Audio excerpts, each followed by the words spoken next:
योगिनामपि सर्वेषां मद्गतेनान्तरात्मना श्रद्धावान् भजते यो मां सामे युक्ततमो मतः।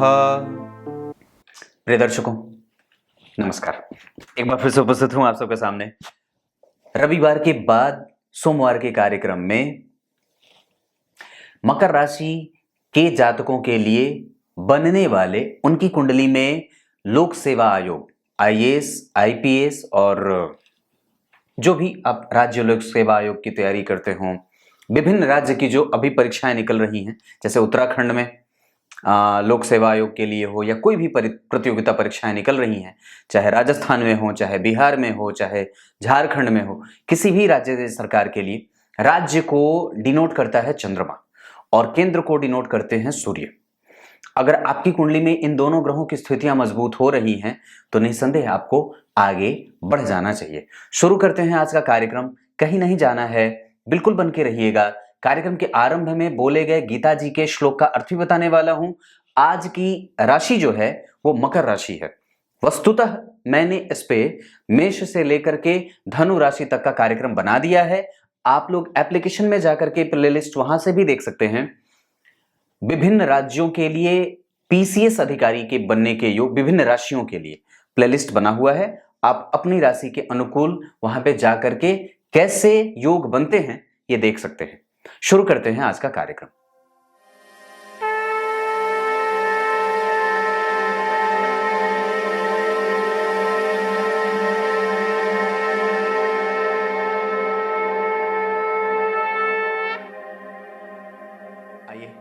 अब आपको विषय पे लेके आता हूं।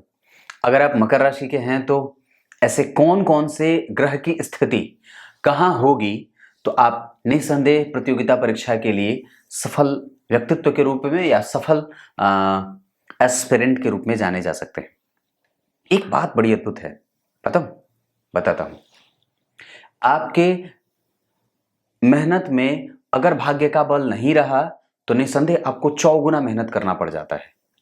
मैंने क्या बात कही थी कार्यक्रम में कि ये गधा जो गधा है उसके मालिक के ऊपर ये बात निर्भर करती है कि वो मालिक उससे कितनी मेहनत करवा रहा है। वो निर्दयी बन बैठा है मालिक या फिर वो दयावान है।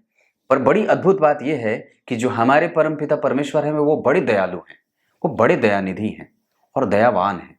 उनके जैसा दानी और दयालु कोई हो ही नहीं सकता है, क्योंकि स्वयं वो सबके निर्माता जो हैं। आपकी कुंडली में अगर भाग्य का बल मजबूत रहा तो सबसे पहले मैं बता दूं कि अगर आपकी कुंडली में चंद्रमा जहां बैठा है वहीं 10 नंबर दिखा है, यानी कि आपकी राशि मकर राशि है और मकर राशि के ऊपर से अभी शनि की 7.5 का प्रभाव है। तो मति बुद्धि को थोड़ा शांत रखने का प्रभाव बनता है, उस पर आपको काम करने की आवश्यकता है। एक दो बात और भी यहां कहूं कि मकर राशि वाले जातक जो होते हैं वो बड़े उच्च पदस्थ अधिकारी बनने के लिए माहिर होते हैं और ये प्रैक्टिकल होते हैं। प्रैक्टिकल तौर पे किसी भी चीज को समझते हैं, सोचते हैं। और एक बात और भी है कि मकर राशि वाले जो होते हैं वो शनि से प्रभावित होने के कारण सरकारी क्षेत्रों में पदस्थ अधिकारी बनने का योग बड़ा अच्छा होता है। चाहे वन विभाग में हो जाए, चाहे जल विभाग में हो जाए, चाहे भूमि से संबंधित जो नौकरियां मिलती हैं, जैसे पता नहीं उसमें देखने की बात मुझे पता नहीं है ज्यादा कि भूमि से संबंधित कौन कौन सी नौकरियां होती हैं, पर उस क्षेत्र में भी। उसके बाद ये जो है वो बड़े पदस्थ अधिकार में इनको बड़ा ही संपन्नता, वृश्चिक राशि और मकर राशि, ये जो दो राशियां होती हैं या ये जो दो लग्न होते हैं वो बड़े ही मजबूती से पदस्थ अधिकारी बनने के योग इनकी कुंडली में उपस्थित हो जाते हैं। अगर इनके राशि के अधिपति की स्थिति मजबूत हो तो, जैसे मान लीजिए अगर आपकी कुंडली में चंद्रमा 10 नंबर में बैठे हैं, वहीं शनि भी बैठे हों, यहीं गुरु भी बैठे हों, शनि गुरु और शुक्र बैठे हों। अगर 4 ग्रह चंद्रमा, शनि, गुरु और शुक्र, साथ ही साथ अगर जन्म कुंडली में सूर्य यहां बैठे हों तो ये योग जन्म कुंडली में आपको पीसीएस बनाने के लिए काफी है। एक बात और भी है कि अगर गुरु यहां बैठ करके लग्न को देख रहे हो तो आपकी मशक्कत बढ़ा सकते हैं, क्योंकि नीच की राशि को देखेंगे। लेकिन गुरु यहां बैठ करके अगर यहां भी देख रहे हो तो भी यही बात होगी। इसका मतलब है कि गुरु को या तो यहां नहीं होना चाहिए या तो यहां नहीं होना चाहिए, यहां भी नहीं होना चाहिए। अगर यहां हो तो शनि के साथ बैठे हो, लेकिन अगर वही गुरु यहां बैठे हो या तो फिर यहां बैठे हो तो ये बड़ी अद्भुत बात हो जाएगी, क्योंकि यहां बैठेंगे तो उच्च के हो जाएंगे और यहां बैठेंगे तो मित्र की राशि में हो जाएंगे। ये इतनी सी बात है। यहां भी नहीं होने चाहिए, क्योंकि यहां पे वो प्रतियोगिता करते देखे जाएंगे। अब आगे बढ़ता हूं। जन्म कुंडली में अगर चंद्रमा के ठीक अगले भाव में 11 नंबर लिखा है तो आपकी वहां पे राशि कुंभ राशि बन रही है। और यहां पे अगर शनि बैठे, अगर यहां शुक्र बैठे, अगर यहां गुरु बैठे, अगर 3 ग्रह बैठे हों, या फिर अगर बुध के साथ शुक्र बैठे हों, तो ये स्थिति भी परिणाम प्राप्त करने वाला हो जाता है। या फिर आपके लेखन क्षमता को ये गति दे देता है, या फिर आपकी लेखन शक्ति को मजबूत करने का ये बड़ा सा प्रभाव दिखाने लगता है। जन्म कुंडली के अगर आपकी राशि 10 नंबर लिखी है और उसके ठीक 3 घर बाद यहां पे गुरु बैठे हों, शुक्र बैठे हों, सूर्य बैठे हों, राहु बैठे हों, शनि बैठे हों या मंगल बैठे हों, तो ऐसी स्थिति आपको पीसीएस के लिए भरसक बहुत ज्यादा मेहनत करवा करके भी यह व्यक्ति खुद की मेहनत के बल पे किसी भी परीक्षा को अपने अनुरूप बदल लेता है या अपने हिसाब से अपना परिणाम प्राप्त कर लेता है जो उसको चाहिए होता है, या जिस चीज के लिए भी वो मेहनत करने के लिए मेहनत कर रहा है, या जिस चीज में सफलता प्राप्त करने का वो प्रयास कर रहा है। मतलब आपकी कुंडली में अगर गुरु अच्छे बन रहे हों, जैसे यहीं गुरु बैठे हों सूर्य के साथ, राहु के साथ, चंद्रमा के साथ, शुक्र के साथ, शनि के साथ, मंगल के साथ, तो ये एक अद्भुत योग बन जाएगा जो व्यक्ति के पराक्रम का संपूर्ण परिणाम देने वाला हो जाता है। मैं बिल्कुल साफ और स्पष्ट बोलने का प्रयास कर रहा हूं और आपको समझाने का प्रयास कर रहा हूं। मेरी तरफ देखिए, इधर उधर नहीं देखना है। जन्म कुंडली के चौथे भाव में अगर आपकी कुंडली जहां पे चंद्रमा बैठे हैं 10 नंबर, वहां पे अगर उससे ठीक 4 घर आगे 1 2 3 4 यहां मेष राशि बनी है। मेष राशि मतलब मंगल इसका अधिपति। अरे भाई, घर का कोई अधिपति तो होगा, तो ये चौथा भाव है यानी कि चौथा घर। इसमें कौन सी राशि बन जाएगी? 1 नंबर। तो इसके अधिपति कौन होंगे? तो मंगल। तो मंगल यहीं बैठे हों, सूर्य यहीं बैठे हों, गुरु यहीं बैठे हों, चंद्रमा यहीं बैठे हों या शुक्र यहीं बैठे हों। कोई जरूरी नहीं है कि पांचों ग्रह यहीं बैठे हों, पर इनमें से कोई भी अगर बैठा हो या 1-2 ग्रह साथ में बैठे हों तो ये अद्भुत योग बन जाएगा। सूर्य की दृष्टि यहां आपके कर्म क्षेत्र को बड़ा मजबूत बना देगी, मंगल की दृष्टि आपको प्रशासनिक सेवाओं में लाभ दे देगी, गुरु की दृष्टि उसमें बल देने का काम करेगी और कैरियर को सही दिशा देगी। चंद्रमा और शुक्र आपको पद प्रतिष्ठा धन मान एक बात मैंने देखी थी कि जो आईएएस और आईपीएस होते हैं वो वस्तुतः उनको बड़ी गाड़ियां मिलती हैं, बड़े घर मिलते हैं, आलीशान बंगला मिलता है, बड़ा अधिकार मिलता है और सारी चीजें ही मिल जाती हैं, पर वस्तुतः आवश्यकता उसमें इस बात की है कि आप कब बनते हो। एक बात बड़ी अद्भुत है, बताता हूं। वो अद्भुत बात यह है कि चीजें तो मिल ही जानी है, पर वक्त पे ना मिले तो मजा नहीं आता। तो वक्त पे मिले उसके लिए निस्संदेह आपको अपने पूर्वजों का आशीर्वाद भी प्राप्त करना होगा। अपने संबंधियों के साथ आपको अपने संबंध बेहतर भी बनाने होंगे और सबके नजर का किरकिरा नहीं बनना होगा। आपको सबके नजर का चांद बनना होगा, और वो भी पूर्णिमा का। तात्पर्य क्या है मेरे कहने का कि आप एक बेहतर व्यक्तित्व के रूप में अपने आप को स्थापित करने का भरसक पूरा प्रयास करिए और अपने मन को शांत रखने का भरसक प्रयास करिए। इसमें आपको प्राणायाम आपकी और सूर्य नमस्कार आपकी बड़ी मदद कर सकता है। ये इतनी सी बात है। अगर उम्र छोटी हो और नौकरी तुरंत मिल जाए तो उस नौकरी का आनंद बड़ा खिलखिला जाता है, लेकिन अगर उम्र 12 साल 15 साल नौकरी अगर मेहनत करा और उसके बाद अगर नौकरी मिली तो मजा वो नहीं है, क्योंकि आनंद जीवन का और काम करने का जो तजुर्बा है वो बड़ा लंबा अगर हो जाता है तो बड़ा आनंद दे देता है। आइए इधर लेके आता हूं।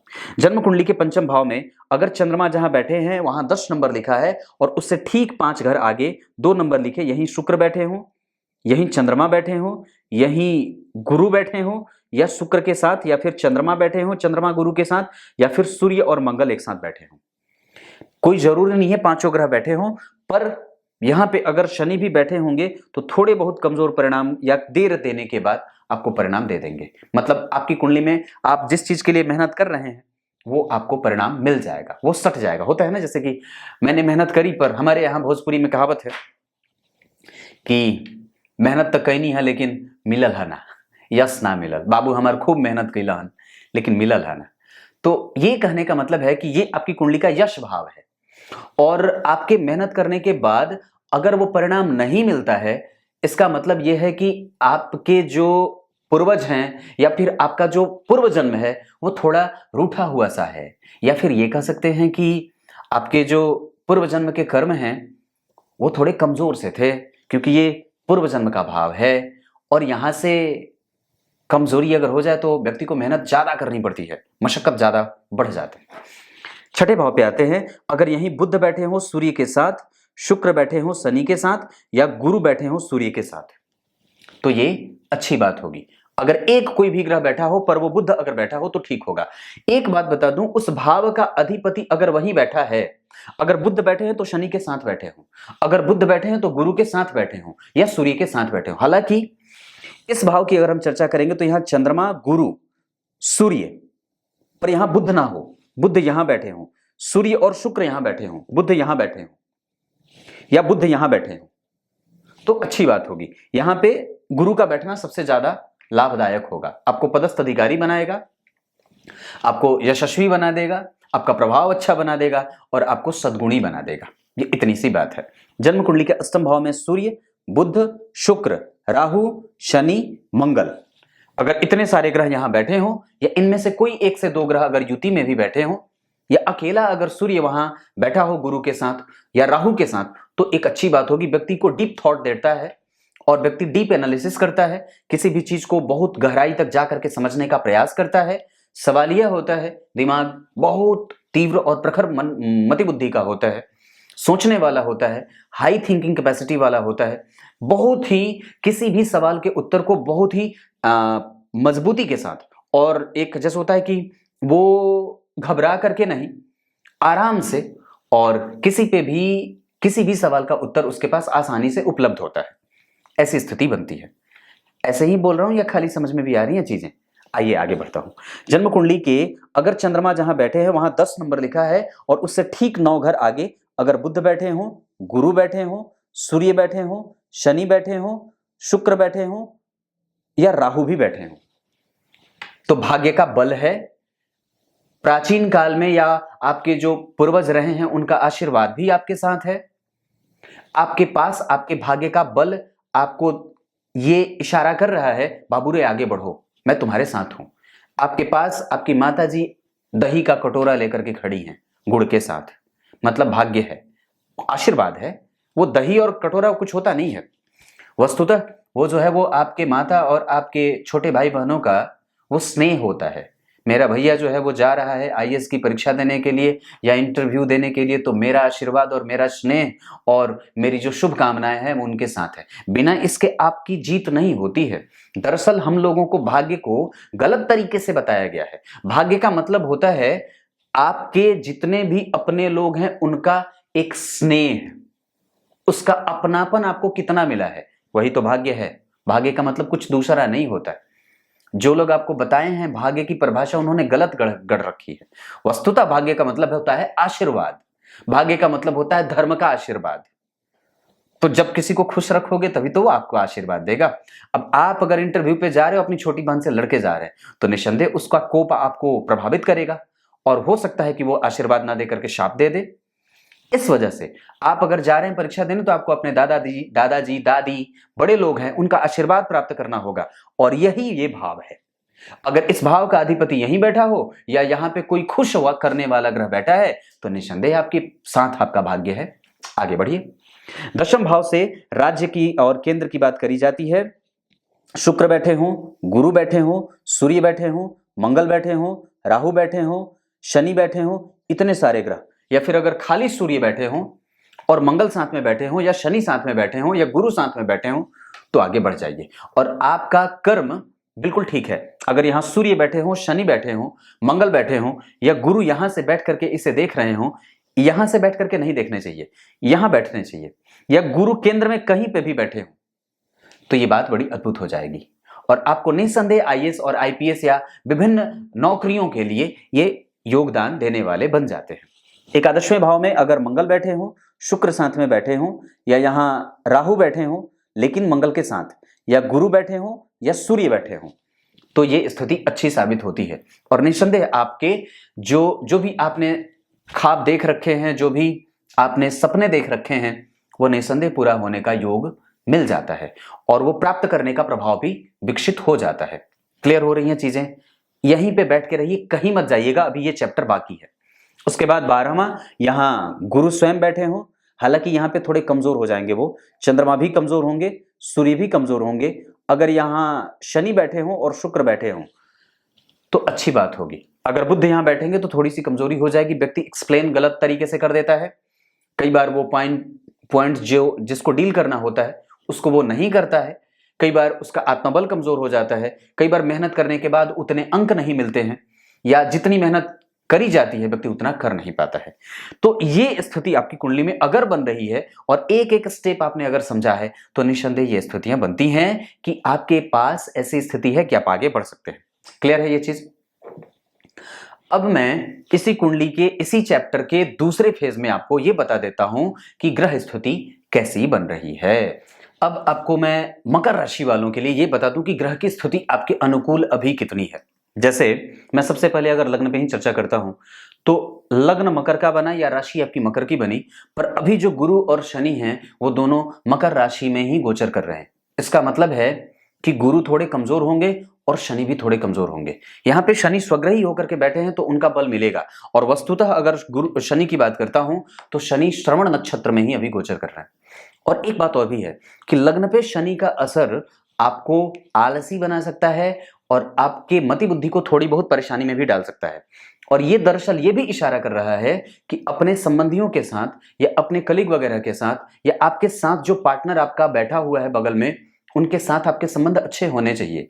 गुरु और शनि का लग्न में बैठना या फिर आपकी राशि के ऊपर से ही भ्रमण करना ये बता रहा है कि आपका ध्यान कहीं दूसरी तरफ आकर्षित नहीं होना चाहिए, अपने फोकस को बनाने का काम बनता है। क्योंकि दशम स्थान में सूर्य और बुध आपके लिए सहयोगी सिद्ध हो रहे हैं, यहां पे आपको उनका लाभ मिलेगा। मंगल आपके पराक्रम को कमजोर कर सकते हैं, तो पराक्रम पे ध्यान देना होगा, अपने मेहनत करने की क्षमता को बढ़ाने के ऊपर काम करना होगा, दिमाग को कंफ्यूजन से मुक्त रखना होगा क्योंकि राहु का प्रभाव भी है। वस्तुतः वो मित्र की राशि को देख रहे हैं तो बहुत ज्यादा परेशान तो नहीं करेंगे, यहां पे वो आपको बर्बरता भी बनाए दे सकते हैं, बर्बर बना सकते हैं। मेहनत करने का एक तीव्र और अनोखा सा जुनून पैदा होता है जो कई बार लाभ भी देता है और कई बार वो हानि भी कर देता है। एक अद्भुत सी बात यहां पे ये देखने को मिल रही है कि सूर्य और बुध का आपकी राशि से 10वें जाना आपके लिए जहां लाभदायक सिद्ध हो रहा है, वहीं मंगल का जो कि इस कुंडली के लिए अपने उच्च दृष्टि से लग्न को देखेंगे या आपकी राशि के ऊपर उनकी दृष्टि जा रही है, ये एक अच्छी बात होती है। परंतु चूंकि वो अभी तुला राशि में गोचर कर रहे हैं और ये महीने डेढ़ महीने पे बदल जाते हैं, महीने भर में इनका परिवर्तन हो जाता है, तो जब तक ये मकर राशि से तुला राशि से वृश्चिक राशि अपनी राशि में नहीं जाते हैं, तब तक ये पराक्रम आपको जो करना है वो थोड़ा सोच समझ करके भी करना है।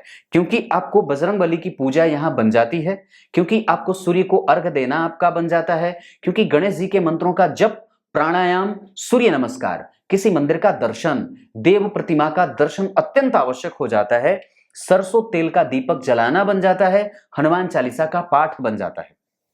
एक बात बताता हूं, जन्म कुंडली में यार अगर आपकी राशि के ऊपर से गुरु गोचर करते हैं तो थोड़े कमजोर हो जाते हैं, वो आपको कष्ट दे देते थे और थोड़ी सी समस्या बढ़ा देते हैं। हो सकता है वो आपका ध्यान विपरीत के प्रति आकर्षित करने लगे ज्यादा, और कई बार आपका मन भटक सा जाता है। शनि यहाँ पे आपको कंसंट्रेशन बनाने में आपकी सहयोग और आपके ऊपर अपना बल दिखाएंगे, लेकिन कई बार आपको आलसी भी बनाने का या आपका काम थोड़ा रुक रुक करके होता रहे, ये उनका एक बेसिक नेचर है जो ग्रह प्ले करेगा। लेकिन उसकी क्षतिपूर्ति मंगल की दृष्टि डालने पे हो जाएगी कि आपका बल कम से कम आपके साथ है और आपका साहस और आपका यश। यहां मंगल के यहां शुक्र की राशि बनी है और राहु उच्च के हो रहे हैं। ऐसी स्थिति में कि उच्च का राहु त्रिकोण में आपके प्रभावों को विकसित करने वाला बन रहा है, तो अभी जो मकर राशि वाले लोग हैं उनके पक्ष में 3 से 4 ग्रह बन रहे हैं, सूर्य, बुध, शनि और राहु। चारों ग्रह आपके साथ बन रहे हैं। अगर बात करते हैं 12वें भाव में शुक्र की, तो शुक्र जो है वो धनु राशि के गोचर कर रहे हैं और अभी उनकी स्थिति आपके ज्ञान के अनुभवों को और ज्ञान के क्षेत्र में आपके अनुभवों को बढ़ाने के लिए पुस्तकों के क्रय विक्रय पे आपका ध्यान जाना चाहिए। अगर आप कुछ करना चाहते हैं तो कोचिंग वगैरह में ज्वाइन कर सकते हैं। कोई नए जो है वो नए प्लेटफॉर्म पे आप जा करके अपने बुद्धि, जहां से ज्ञान की परिपक्वता को और भी बढ़ाने का काम होता है, आप वो काम कर सकते हैं। आपकी कुंडली में अभी ये योग बन रहा है। अब आइए आपको कार्यक्रम के आरंभ में बोले गए गीता जी के श्लोक का अर्थ बता देता हूं। गीता जी के 6ठे अध्याय के 47वें श्लोक में भगवान ने बात कही है ये कि जो मन से लगा हुआ है मेरे काम में वो सर्वश्रेष्ठ योगी है। अब विद्यार्थी जीवन भी तो योगी का ही जीवन होता है और 25 वर्ष तक आपको कम से कम अध्ययन अध्यापन का समय होता है। तो मैं तो यही यहाँ पे गीता के श्लोक के माध्यम से आपको यही बताना चाहता हूं और यही कहना चाहता हूं कि जिसने तत्परता के साथ अपना काम किया है और तुरंत ही पा लेने का जिसने प्रयास किया है, अपने भाग्य को बल में लाने का, अपने भाग्य को अपने पक्ष में करने का, अपने पराक्रम को अपने पक्ष में करने का और अपनी बुद्धि को हमेशा ही सही तरीके से इस्तेमाल करने का जिसने प्रण ले बैठा है या जिसने ले लिया है, वो निस्संदेह सर्वश्रेष्ठ योगी है। उससे ज्यादा श्रेष्ठ और बढ़िया बुद्धित का कोई व्यक्ति हो ही नहीं सकता है। कुछ इसी तरीके से आज के कार्यक्रम का समापन करते हैं। तब तक के लिए इजाजत दीजिए। कल एक बार फिर से उपस्थित होंगे आप सबके सामने किसी अन्य कार्यक्रम के साथ। तब तक के लिए बहुत बहुत नमस्कार।